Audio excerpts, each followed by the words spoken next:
कोई पागल कुत्ता ने काटा है क्या कि हमें कोई पागल कुत्ता ने काटा है क्या कि एनडीए में हम जाके शामिल हो जाएं? पागल कुत्ता ने काटा है क्या कि एनडीए में हम जाके शामिल हो जाएं? हम भी एनडीए का हिस्सा बनना चाहते हैं। आप हमें एनडीए में शामिल कर दीजिए। मैंने कहा आगे क्या? बोले हैदराबाद में म्युनिसिपल कॉर्पोरेशन में हमारी मदद कर दीजिए। आज पूरे के पूरे पार्टी आपको एनडीए को छोड़ के बाहर जा रहे हैं। आपको अगर आप देखेंगे, शिवसेना छोड़ के गई आपको, जनता दल यू आपको छोड़ के गई है, तेलुगु देशम आपको छोड़ के गई है, शिरोमणि अकाली दल आपको छोड़ के गई है। साथ है कौन आपके? सीबीआई, ईडी, आईटी, इनके अलावा है कौन आपके एनडीए में? मैं आज पहली बार एक रहस्य खोलने जा रहा हूं। खोल दूं? सच बता दूं? बता दूं? बता दूं भाइयों? पहले कभी नहीं बताया, आज बता देता हूं। और मेरे पत्रकार मित्रों से भी कहता हूं, जांच करवा लेना। 100% सच्चाई बताने आया हूं मैं आज। जब हैदराबाद म्युनिसिपल कॉर्पोरेशन का इलेक्शन हुआ, भारतीय जनता पार्टी 40-45 सीटें जीत करके आ गई। 48 किसी को बहुमत नहीं मिला। केसीआर को सपोर्ट की जरूरत थी। और आपने देखा होगा, हैदराबाद कॉर्पोरेशन के चुनाव के पहले वो एयरपोर्ट पे पूरी फौज लेकर के मेरा स्वागत करने के लिए आते थे। बढ़िया बढ़िया माला पहनाते थे, बहुत सम्मान करते थे। याद है ना? फिर क्या हुआ भाई? अचानक बंद हो गए। अचानक इतना गुस्सा क्यों निकल रहा है? इसका कारण यह है कि हैदराबाद के चुनाव के बाद, ये भी तारीख चेक कर ले मीडिया वाले, वो दिल्ली मुझे मिलने आए, बहुत बढ़िया मुझे शाल उड़ाई, बहुत मुझे आदर किया और इतना प्यार दिखाया, इतना प्यार दिखाया, ये केसीआर के कैरेक्टर में ही नहीं है। और फिर मुझे कहने लगे कि आपके नेतृत्व में देश प्रगति कर रहा है, हम भी एनडीए का हिस्सा बनना चाहते हैं, आप हमें एनडीए में शामिल कर दीजिए। मैंने कहा आगे क्या?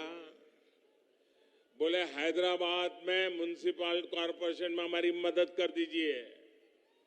मैंने केसीआर को कहा, आपके कारनामे ऐसे हैं, मोदी आपके साथ जुड़ नहीं सकता है।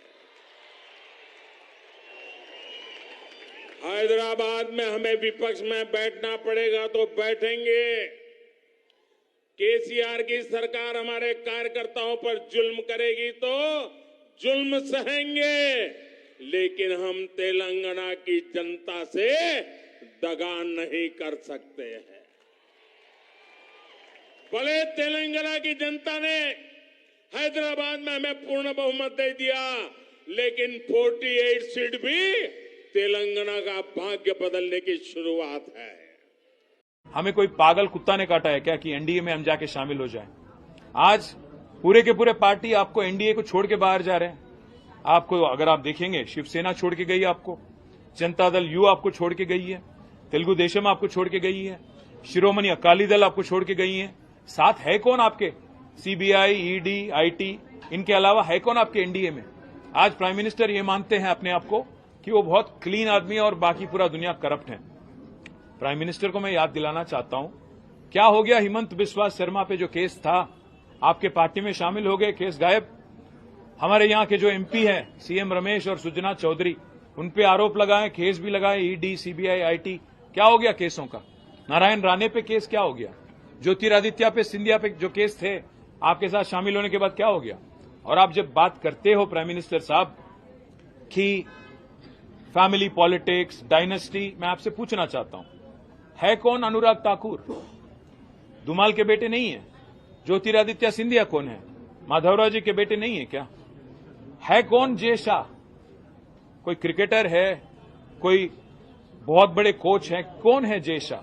क्या आपने उनको बीसीसीआई के जनरल सेक्रेटरी बना दिया? आप जब बात करते हो प्रधानमंत्री जी, सोच के संभल के करना, क्योंकि केसीआर फाइटर है, वो चीटर के साथ काम नहीं करते। केसीआर जी कभी भी जिंदगी में आप जैसे लीडरों के साथ, आप जैसे पार्टियों के साथ कोई समझौता नहीं करेंगे। हम पूरे विश्वास के साथ ये कहते हैं, हम कोई दिल्ली के गुलाम नहीं है, हम गुजरात के गुलाम नहीं है, दिल्ली के गुलाम नहीं है। हम तेलंगाना जनता के आशीर्वाद से आज तेलंगाना में 2 बार चुने गए, डेमोक्रेटिकली इलेक्टेड गवर्नमेंट हमारी है।